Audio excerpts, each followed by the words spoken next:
বন্ধুরা, নতুন আরেকটা ভিডিও নিয়ে আসলাম। Samsung button phone Samsung S70। এটার ডিসপ্লে হচ্ছে 2.4 ইঞ্চি, ব্যাটারি 1200 mAh এর battery, glossy body. Samsung S70 এটা হচ্ছে আপনার সাইড মাউন্ট সিম স্লট, মানে এটা হচ্ছে অ্যান্ড্রয়েড ফোনের মতো। আপনি সাইড থেকে সিম ইউজ করতে পারবেন এবং এটা হচ্ছে audio video FM radio use করতে পারবেন। ব্লুটুথ আছে, GPRS আছে এবং 1200 mAh এর ব্যাটারি দেওয়া আছে। স্লিম ডিজাইন ফোনটা দেখতে যদি দেখেন একদমই স্লিম এবং খুবই চমৎকার।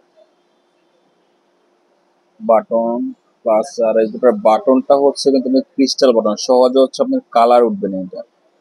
হ্যাঁ, এই যে সাইড থেকে সিম স্লট লাগানো এটা ডিজাইন, এবং এটার হচ্ছে 3.5mm এর জ্যাক ইউজ করা হয়েছে। চমৎকার ফোন, যারা বাটন ফোন নিতে যাচ্ছেন স্যামসং S70টা দেখতে পারেন। সাউন্ড কোয়ালিটি খুবই ভালো, কথা বলে এবং নেটওয়ার্ক সিস্টেমও খুব ভালো, ইউজ করে মজা পাবেন।